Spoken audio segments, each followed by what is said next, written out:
you guys with another Yu-Gi-Oh video. Today's video I'm coming to you guys with my build of Danger Spyral. This is basically the broke boy version if you can't afford the Magician Souls. This list isn't as consistent and it still does have consistency issues. It's still Spyral. This deck is really iffy, but the combos are really good.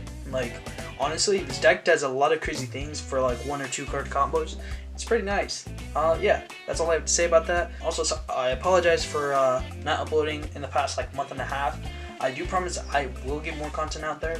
I've just been busy with a lot of stuff going on in my life at the moment. But yeah, with that aside, let's get straight into the deck profile. Alright, starting off with the monsters, we're playing 3 Super Agent. I decided to max out on the Super Agents just because he's a really good combo starter. Honestly, with the Dangers, if you hit him and you send him in the grave, sometimes it's just like, I wish I had him.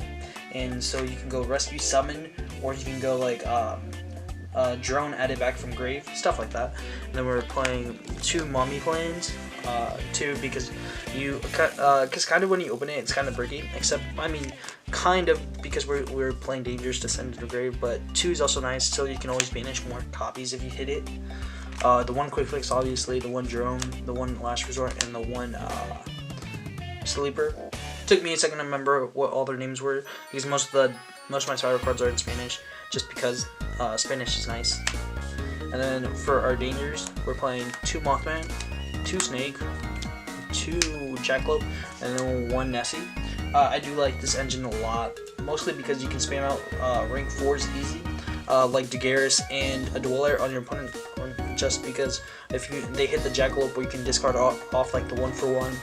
There's a lot of nice like niche stuff that you can do with in the middle of the combo to discard, like Barricade, Block, or discard. You get your combo starting, it's pretty nice. And then obviously we're going to play Dark Warrior engine, so we're playing the 1 Gruffer and the 1 Armageddon Knight, primarily just to send Master Plan to Griever and discard like darks off your hand, just like the Zephyros.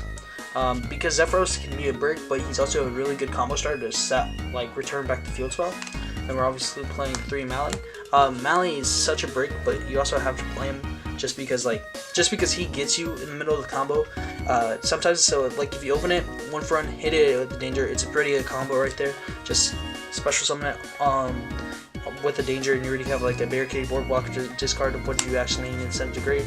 It's pretty nice. Sometimes I do side this out just because I don't want to see it, and sometimes if you go second, you don't want to like have full combo, you just want to have enough to kill your opponent, and you don't want to extend too much. So that's why I play the Mally. And for the spells and traps, we're obviously going to be playing lots of power spells, since that's what this deck does best. To play lots of 1-ofs, but these 1-ofs are really good. We're obviously playing 3 Rescue.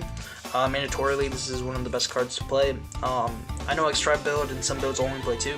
I play 3 just because you want to send it to the grave with the Dangers most of the time, and then also like have 1 in hand left over for the last turn just set, because we are playing into the void, so you discard your hand, and so you can add this, so you can keep recurring your resources on your opponent's turn. Pretty nice. And then we're playing 2 Big Reds. Big Red is nice, you know, you kind of want to have 2. You want to have it on the end phase to have a second one in hand, or if you hit it, it's also a nice target to hit in the graveyard to banish on the Sleeper. Obviously 1 Resort, 1 Result. I like Assault a lot. It gets lots of the breaking monsters in hand, or you already wasted your normal summon, or you just need another like extender. If you hit this, you banish it, special 1 from hand. I also really like its on-field effect, where you can draw cards up when you destroy cards with like a Sleeper by a Spiral effect or whatever, or by battle. Another thing I do find myself doing a lot is if I have this on the field and I pass my turn to my opponent and I get rid of a monster with Sleeper's effect and draw 1, on my turn I'll send this with Last Resort to attack directly, and then also to use this for like an extender as well. Next up, we're obviously playing 2 of the goods. This card is probably one of the best cards to play in the deck. I'm only playing 2 just because like I don't want to see it, as Farfar would say, sometimes, but not all the time. But like, yeah, it's really necessary to send the Rescue or the Assault so you can get your combo started. And then next up, we're playing 2 Call by the Grave. Call by the Grave can be seen as almost counterintuitive, just because we're playing Dangers, so we're obviously going to hit this probably sometimes, and so I understand why people aren't going to play this in Danger build, but I like it just because if we do see the combo, this is a much nicer to have in your hand than probably a Danger or like some other kind of extender. I think this is really nice. just to hit like an Ash or a DD Crow or Droll. You honestly, you probably won't see it that much, but it's also really nice to have in the case you do. You can side this out. If I'm going second, probably will side this out or not, depending on the matchups. Like if it's like Geist or like a really hand sharp line deck, you still play this. It's probably so nice. And then we're going 1-for-1 Foolish, Rhoda, Upstart, Into the Void, Monster Reborn, and the Terraforming. All power spells just to get into the deck and to search as much as possible. The one Terraforming, even though Resort's at 1, kind of have to play. It's kind of mandatory. Alright, that's it for the spells and traps. Let me get straight into the extra deck to show you guys what I'm playing. It's honestly anything too spicy. I did consider playing the Loose Xyz just because of it being able to search DD Crow, but then again, I'm also playing like Into the Void, so I'm also discarding my hand. I also don't want to draw into the DD Crow into the main deck, just because like if I hit it off a danger, stuff like that. Honestly, you could probably cut the Call by the Graves, play 2 DD Crow, and you can still play the Loose Xyz, so you can search it off before your end phase. And for the extra, we're playing 2 Double Helix. I'm playing 2. You could play 3 if you really wanted to, but I think 2 is fine, especially in the danger build. Playing these boys, Link Rebo, Phoenix, and Cerberus, necessary for the extra Link, you know. I also do find myself using these randomly. Typically my end board goes Apollosa, Phoenix, Sleeper with the Last Resort. Nothing too major. It is 3 monsters, so I can get Spear Mode. You can minimize that board if you really wanted to. I'll go into the combo if you guys want to see it. Going Barricade, Board Blocker, Trigate, Unicorn, Curious. Okay, so Curious is really nice in this build just because you're playing Dangers, so you send everything from your hand to the grave. And one neat thing that I do play, I play Floodgates in my side deck. Like I side 1 anti-spell, 1 summon on it, so you can go Mill and then go Griffin, and you can set it off and then have a Floodgate for your opponent's turn. Or you can even send a Judgment and set it off the Griffin, so that's pretty nice. Yeah, so that's like one little combo that you can do with this. And then next up, we're obviously playing Apollosa. I did say it was a Broke Boy version, but we are playing Apollosa. I didn't pay for this, pulled it.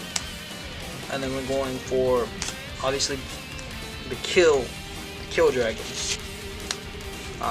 Okay, so I think that should be 14. That should be 13 Link monsters. 12 Link monsters. I can't count. My bad. And then for the Xyz, we're playing the 1 Princess Sprite, just because if you go drones and then quick fix effect summon, doing this you get a free mill, and then also you get your quick fix back in grip to discard your hand again, and then also add if it's a spell, so that's pretty nice. Dugares. Dugares is really broken. This card should not have gotten printed. It's gonna be broken in Master Roll 5 or the April revisions or whatever you guys want to call it. But one effect I do really like about this is probably the double attack. You can do that on Sleeper if Sleeper can't run over anything too big, or a card that has like protection effects, so you can't Sleeper pop it. Last but not least, we're playing Dweller. Dweller is still really good this format, even though there isn't a Sponge Graveyard for reliant decks. But this card, sometimes Blind Dwellering can get you there, and you can go Mothman, and then Super Agent into this, and then you can just go Dweller, sit on that, Dweller, Phoenix, Apollosa, Sleeper. That should be game ready. So this is pretty good. I don't know what else you could play in place for this, but you could probably cut something out of here to play the Loose Xyz. And that's it for my main deck extra. I'll get into like a little 1-card combo. I can like 1 to 2 card combo with the deck, just to show you guys what the deck can do. So starting with the combo, we're gonna go with a small like 3-card combo. I know it's 1-for-1. That's kind of already broken, but I'm just gonna go through it and show you guys like what the deck can do. I have 2 replays. One's gonna be a 3-card combo, whatever, and the other one's gonna be like a full random blown out hand. And we're gonna see what the deck can do just for you guys. I decided to do like a Wygo Pro, not like a Wygo Pro, but like a dueling book solo mode, just to get the feel for it, for you guys can see the deck itself. It's much faster to do this way than on like a physical deck. It's right here. But yeah, just go through it real quick. So we're going 1-for-1, quick fix, summon, add the big red, going Link Creable Effect Special, add the drone. We haven't normal summoned yet, so we're going to go into Helix, summon Master Plan, add the rescue. Obviously, chain block through the combo, add the resort, and just keep going through the combo. At that point, I had added the sleeper off the resort, and then we're going into Apollosa, and then we're adding off the last resort off the quick fix. I'm just gonna go through a dweller sleeper board. The thing about this board is I didn't end on like anything too extravagant, like Griffin, Apollosa with 3 counters, a sleeper, and a dweller should be enough to get me through. That was a little bit fast, but if I could break it down a bit, as you guys know, quick fix isn't like a hard once per turn, so you can just continuously spam him on the board, and it's really broken for that. And for that fact, that way, that's why I went to the Princess Sprite, just to mill and put him back in the graveyard, so I can have another monster on the field to go into like a Griffin, extend my board even more, and get another search. That way I still had the big red in hand for next turn to still go off. So yeah, that's like just one minor hand right there. That was just like a 3-card combo, 3 cards. That's a lot of stuff, but like honestly, quick fix itself gets combo. It's pretty nice. If you see normal summon quick fix, Ash, or Impermanent, it's kind of broken. For the next one, this is just like a full-blown hand. I just went in, like, decided to do a full hand just so you guys have what the deck does. So we're gonna go fast forward, and we're gonna go normal stack, and then go into Helix, summon the mommy, add the rescue, draw 1. Mothman, doesn't really matter. 1 is like obviously the rescue. Then we go Barricade Borklacker, just a chain block, add the sleeper off that. Add the quick fix off the resort. Continue to go into a combo. We're gonna go Griffin, set that so we can banish, add that. Effect special the mommy back. And go into Phoenix, effect discard 1, and then I forgot to add the last resort after I banished it, but we'll just go through and show you guys. Just don't forget to add it. Summon sleeper. And then with that, I'm adding Griffin, Phoenix, Apollosa, and sleeper. This board is kind of like debatable that it's not good. You can go into the Tri-Gate combo, but I also really don't like the Tri-Gate. I mean, it's nice, but Griffin is also really good enough just to get you through the game. Honestly, game ones are pretty free if you do the Tri-Gate combo though. So I do recommend if you do the Tri-Gate. It's just a little too extensive for me. It wastes too many resources. Like already, I went through half my deck. I already went through 5 extra deck. So that's that. It itself is really long, and it's really decent combo itself. But yeah, that's all I have to say for the combo. It's a really good deck that does break, like, that makes really good boards. That's kind of hard to break. So if you go spear mode evenly, then kind of GG. Other than that, the deck does have its own consistency issues. If you open too many rescues, no like discards, no summons, I think this deck is kind of bad. But other than that, you could play the Popper Up spell to discard cards and just draw cards and send like all the bricks out your hand. Another thing you could consider is probably playing tough and two super agent, 1 tough in main deck, or you can even play the other trap. It's like tripwire or something, where you can stack the 1 card and put it on the opponent's top of the deck to stop like Mystic Mine and stuff like that. You could play that. Considerably, some stuff like that could be in your side deck, because game ones are free if you just combo off. So there's that. Anyways, that's all I have to say for the deck profile. Thank you guys for watching. See you guys.